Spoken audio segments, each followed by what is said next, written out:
ও বাবা, একটা শিল্পী হইতে গেলে তিনটা জিনিসের প্রয়োজন: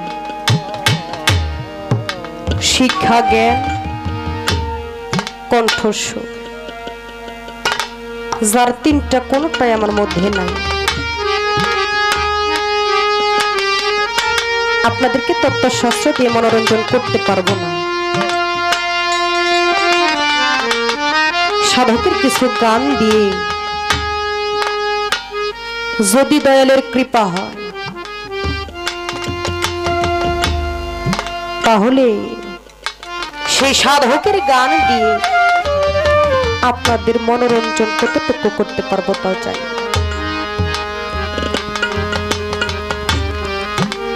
এই যে আদমের পাঠ নিয়ে আমার দরদি যে কথাগুলা বলল, আমার নবী ছাড়া কিন্তু কিছুই না। আমার নবী ছাড়া এই জগতের ভিতর কিছু না। আগে নবী, আগে নবীর নূর, আগে নবী, তারপর আদম যাহা কিছুই বলে। আদম যখন কাদা পানি মাটির মধ্যে মিশ্রিত ছিল,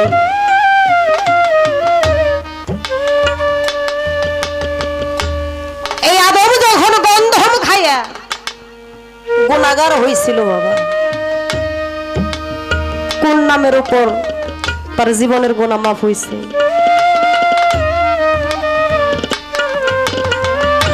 আরশ মহল্লার দিকে তাকিয়ে দেখে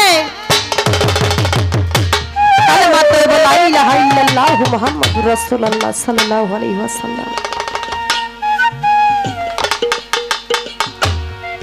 আদম জিজ্ঞেস করে, হে মাওলা, তোমার পাশে যে নামটা দেখা যায়, নামটা কার?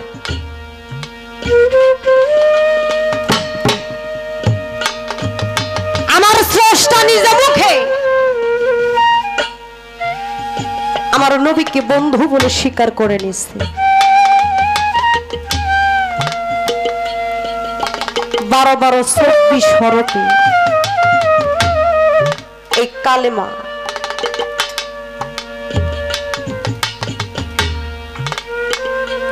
লা ইলাহা ইল্লাল্লাহ, এর মধ্যেও নোক্তা পেশ জের জবর নাই। মুহাম্মাদুর রাসূলুল্লাহ, এর মধ্যে জের জবর নোক্তা পেশ নাই। আমার আল্লাহ বলছে, আমিও ভেজাল মুক্ত, আমার বন্ধু ভেজাল মুক্ত।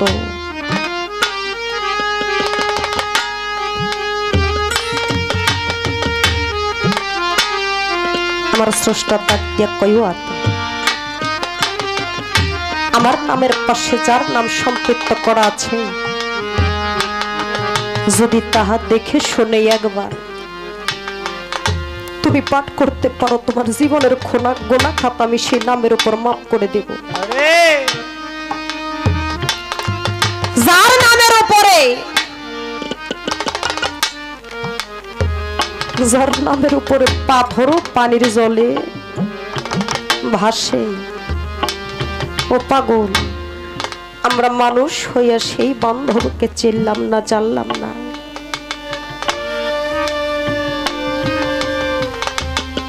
আমার দয়াল নবী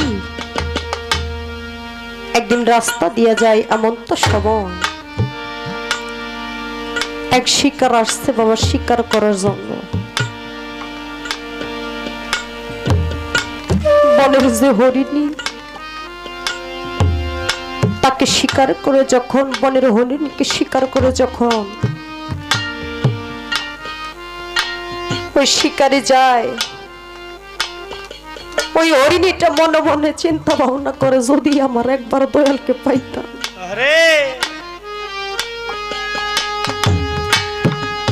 হে মাওলা, তুমি যদি একবার আমার মুখের জবানটা খুলে দিতে, আমি শিকারীর সাথে কয়েকটা কথা বলতাম। ওই রাস্তা ধরে আমার দয়াল নবী আসে। ওই হরিণের জবানটা যখন আমার আল্লাহ পাক খুলে দিলেন, হরিণী বলে, হে আল্লাহর হাবিব,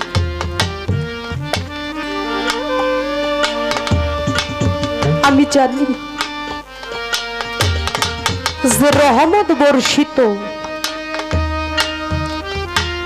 রহমত নিয়ে পৃথিবীতে পদার্পণ করেছে, যার নামের ওসিলায় সমস্ত গুনাহগার বান্দার গুনাহ মাফ হয়ে যায়। ও হুজুর, আপনি যদি একটাবার বলতেন, আমাকে একটাবার ছেড়ে দিতে, আমার গৃহে যে 2টা সন্তান আছে,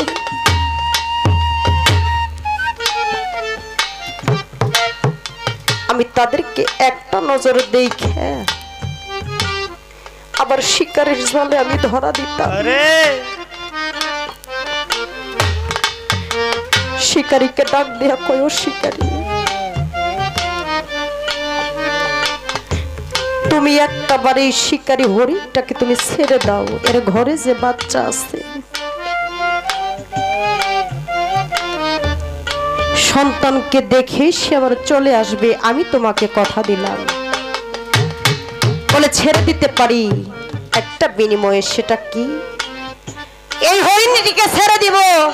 বনের পশু যদি কোনো বাবা একটা খাঁচার মধ্যে বন্দী থাকে, যদি সে একবার ছাড়া পায়, সে আর কখনো ফিরে আসে না। বলে আমি ছেড়ে দিতে পারি, তার বিনিময়ে আমি আপনাকে বেঁধে রাখবো।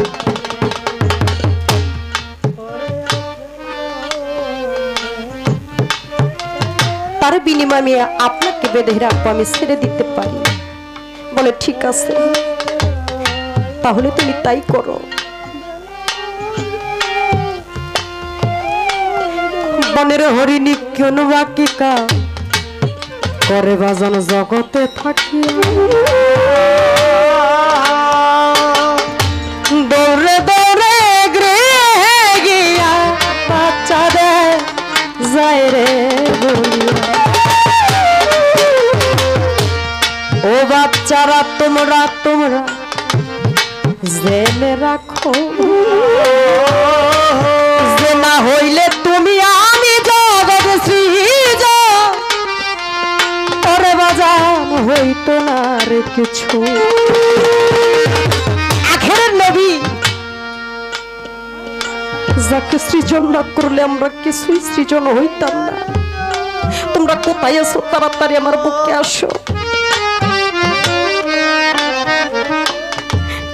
আমি তোমাদেরকে একটাবার দুধ পান করাই আমি আবার সেই শিকারীর জালে ধরা দেব। বাচ্চা 2টা 2 চোখের পানি সাইডে দিয়ে কই, মাগো শিকারীর জালে তুমি আটকা পড়েছিলে, তোমাকে যদি না ছাড়তো তাহলে আমরা দেখতে পারতাম না।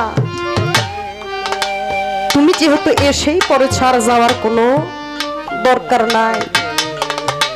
বলো আমার সন্তানটা তোমরা জানো আমি কেন আসছি?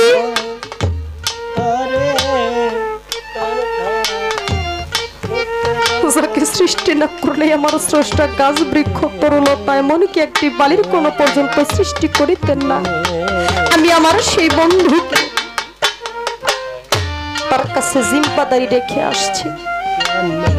আমি যদি না যাই তাহলে তাকে সে ছাড়বে না রে।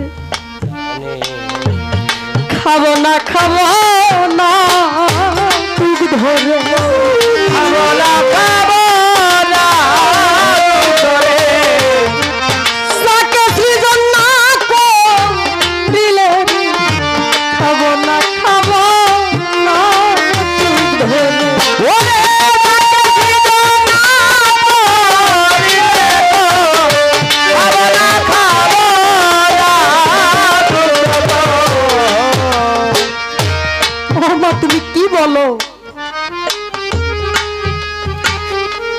আমার দিন বন্ধুকে তুমি সেখানে জিম্মাদারি করে রাখছো, আমি দুধ পান করব না।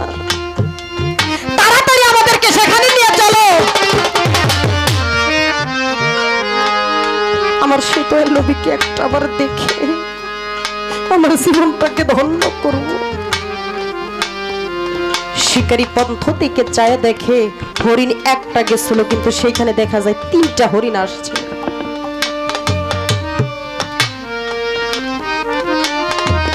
আইসা যখন আমার দয়াল নবীর পায়ের মধ্যে লুটাইয়া পড়ছে, ওই শিকারী মনে মনে চিন্তা করে আমি কাকে বাইন্ধা রাখছি রে, আমি কাকে আটকে রেখেছি। যে বনের পশু আমার দয়াল নবীর মহব্বতে সহবত, আমার দয়াল নবীকে এত বিশ্বাস করে। সাধারণ কোনো মানুষ না, এ হচ্ছে মহা মানব। তাই তো সাধু বলেছে, বনের পশু নবী চিনল, মানুষ হইয়া চিনলাম না রে, কি জব দেব সেই পরপারে হাসর মহল্লায়। আমার এই দয়াল নবীর কথা শুনি, যার হৃদয় না ঘামে, যার চোখ দিয়ে জল না আসে,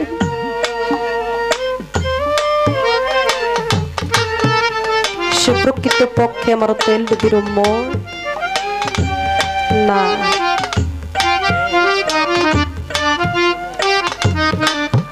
তাই তো সাধক কি বলেছে,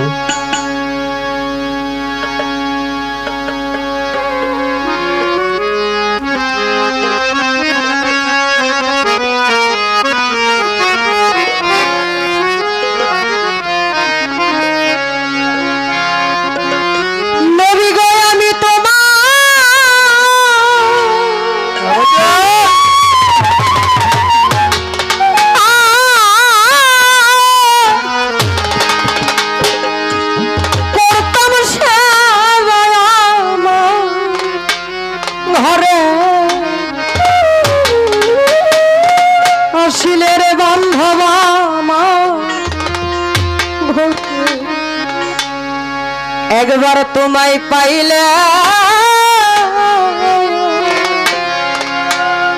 আমি বড় লজ্জা পাবর দরদ। ওরে বান্ধব তুমি নায়া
মজেছে আমার দয়াল চরণ,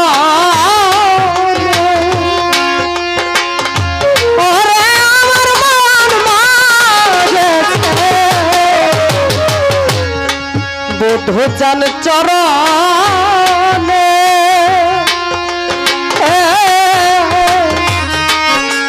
আমি তোমার দাসী ভালো ত্রিভুবন জানে হায় হায় কোন দেশে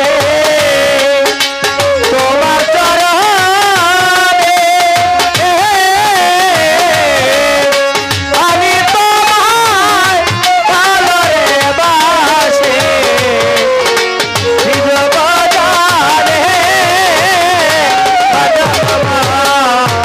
মন মজেছে আমার দয়াল চরণে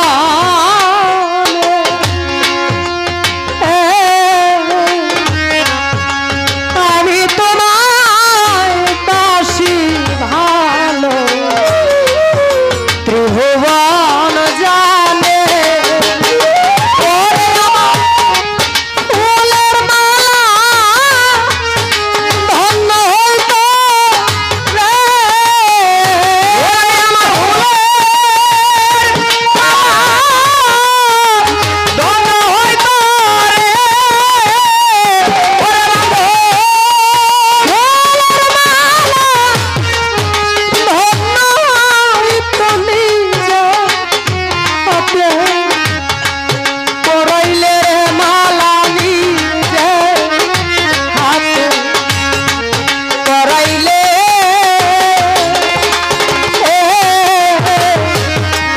পরলো চা পাবর দরদি তুমি না আসি ওরে আমি করলা দাম বাবরে মুঠো বাবা তুমি না আসিলে ওরে আমি করলা দাম বাবরে দয়া তুমি না আসিলে আরে হায় বুধ চাল পাশের বাড়ি সদাই আসা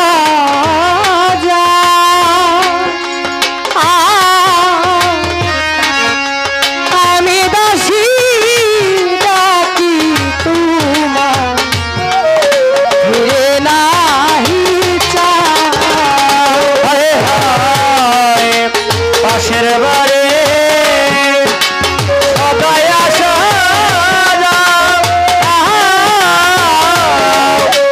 আমি দাসী ডাকি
চরণের